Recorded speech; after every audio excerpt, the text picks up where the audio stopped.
Hello, my name is Joan Lamley. I'm a naturopath who specializes in women's health.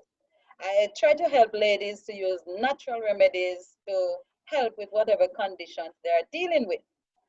But not to leave the men out of the equation, I'm also going to be looking a little at the men condition, enlarged prostate. So today we're looking at uterine fibroids and enlarged prostate. All right, so that the ladies and the gentlemen are taken care of.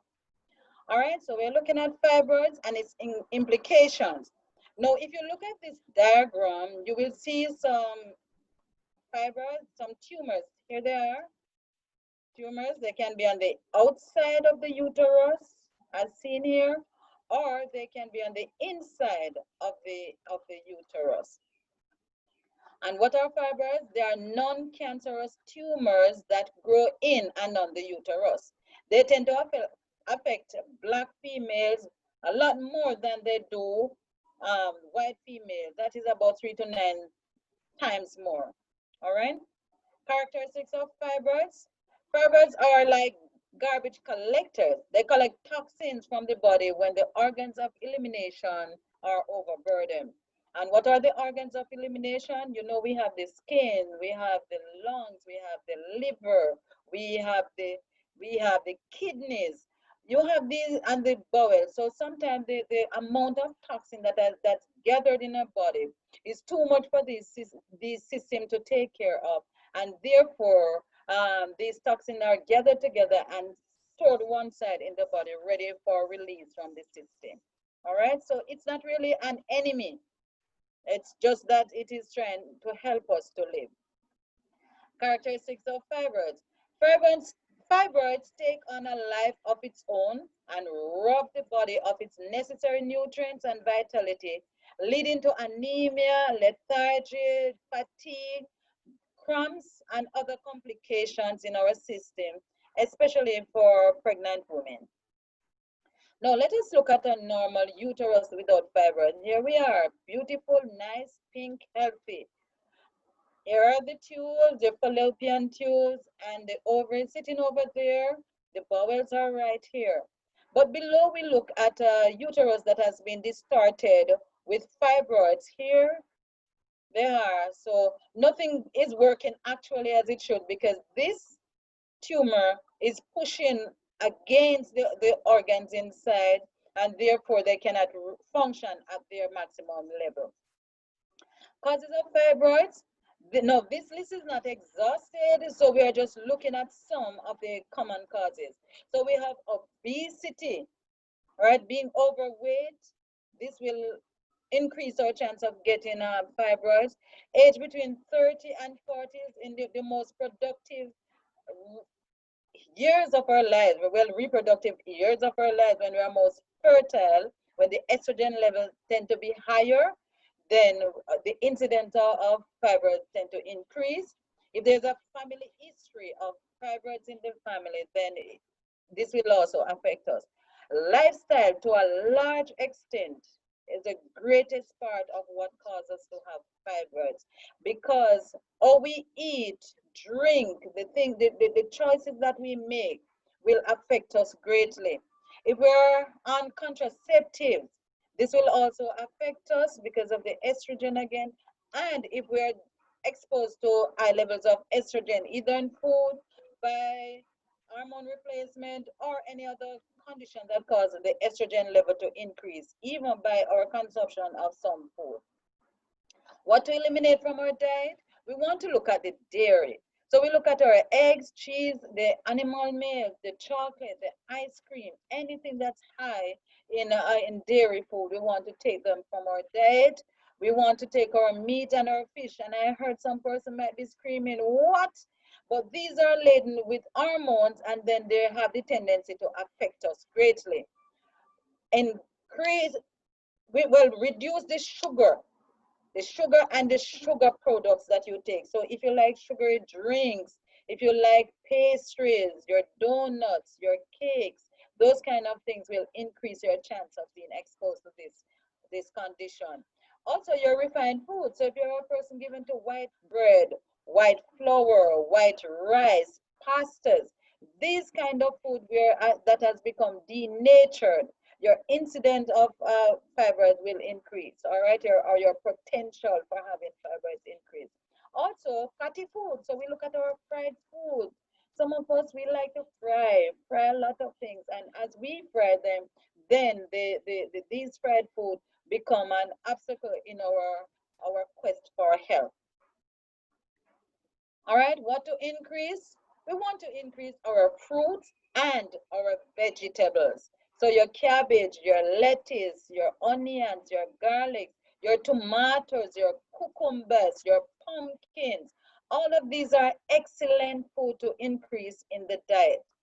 Then we want to have also our legumes. These are very rich sources of protein and also fibers, because we want to increase the fibrous content in our diets also. So we have like our seeds and our nuts and our grains. Those are excellent sources. Look at your whole grains. So we have our barleys, our buckwheat, our bulgurs, our rice, our corns, millet and quinoa. These are excellent because they are whole grain. All the nutrients are intact, and therefore the transit time in the body is shorter, and they are very high in fiber. What are lifestyle changes that are expected? There are natural treatments and cleanses that are effective to rid the body of fibroids and return health and vitality to our women. So the lifestyle changes we are looking at, as we mentioned before, cut down on some of the unhealthy food choices that we are making. Make sure that you're exercising. Make sure that you lose the weight. It is not healthy to have extra weight because more toxin will be in the body. Then you make sure that you're going to bed on time and you're using your D3 if you're in an area where you're not getting adequate sunlight. So these are just a touch of some of the things that can be done. We have seen marvelous results with ladies who have fibroids. We have seen them leaving the body. We have seen them coming out from females who decide to use the natural remedies. Most times, if you go to your doctor, then you will have to have surgery to remove them, either myectomy if they're small enough, or hysterectomy if they have gotten too large. So there are ways that you can do. If you choose the natural remedies, then there are ways that you can take care of yourself, take charge of your health. All right, and we have seen it happen time and time again. All right, now for our male, we just want to share just a little information with you on enlarged prostate, which and prostate cancer by default. All right, so for a male, this is your normal nice prostate. This is what it's supposed to look like a walnut right down there at the end of the urethra there. Okay, but when it is enlarged, this is what happens. All right, not functioning as it should. And if you notice something, it starts squeezing. Look at this. Urine can flow. This is the end of the blood, so urine can flow easily. When it is enlarged, then urine is affected. All right, so according to WebMD, 1 in 6 men in the US will develop prostate issues or cancer during their lifetime. For African American men, the risk of dying from low-grade prostate cancer is double that of other races. All right? Prostate cancer, while men of all racial and ethnic backgrounds are at risk, Black men of African descent are especially at a higher risk. All right? And the incident increase after the age of 50 and more likely after 65. All right? What is the prostate? It is a walnut-sized gland at the tip of the bladder, all right, that encircles the urethra, as we mentioned before. Here are the stages. Normal, it will move from normal stage, and it will move. See, there's a small stage 1 here where it's enlarged. There it is, very small, that can be easily taken care of. Stage 2, when it is growing, stage 3, and then it move on to stage 4. Now, if a gentleman will go and get his test done, I know a lot of time men are uncomfortable with going to test for the rectal examination, but it will help a great deal in slowing down the process of this, because you would have known if there's something happening and something can be done about it quickly. All right. Symptoms, how do you know if something is going on with your prostate, gentlemen? Problems passing urine, slow or weak urine flow, feeling the need to urinate more often, blood in your urine, painful urination, impotence, lower back, hip, or thigh pain. All right. What do you increase to help you? Your wheat germ. You can ask at your health food store, your buckwheat, oatmeal, nuts. Specifically, you want to ensure that you have in your pecan and your walnut, almond. And for the men, I cannot leave out this one. It's not on my list, but please, men, do not leave it out. It is pistachio. Research has shown that the great effect that this will have in keeping your prostate healthy. So get some pistachio. Men, your seed, of all the seeds that you're going to be taking, ensure that you're taking at least quarter cup of pumpkin seed on a daily basis. And the two best being for our men is the chickpea or the chickpeas and the soya bean. Now, if you have already been affected by this, two good food to ensure that is in your diet always would have been your watermelon, and your cooked tomatoes. These are very high in lycopene, which is very helpful in this condition. All right. So what to increase? Let me mention them again. Fresh fruits, especially your figs. Figs given to men by God, I think, based on what it does for helping men to keep healthy prostate. Your zinc, vitamin D3, foods rich in lycopene, and we mentioned too would have been your watermelon and your cooked tomato. Please exercise. But ladies and gentlemen, we need to exercise just to ensure that the body is able to throw off the toxins that are there and that your lymph will get the opportunity to drain itself.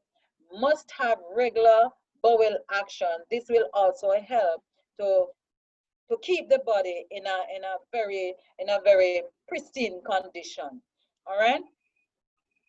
So prostate health, omega-3. So you're going to get your flaxseed, your hemp seed, your kiwi, your lycopene, there they are, your papaya, and your tomatoes, vitamin C, and your sulforaphane vegetables you want to increase also. All right. Beta carotene, you want to ensure one of the food that you want to have again, it is a fruit, and this is your lovely, wonderful avocado. All right, ensure that is being taken care of in your diet. Get your berries, get your zinc. What to avoid? Red meat, processed meat, avoid a high fat diet, dairy, smoking, as these will affect you also. Your alcohol, and please look at over supplementation of vitamins and minerals.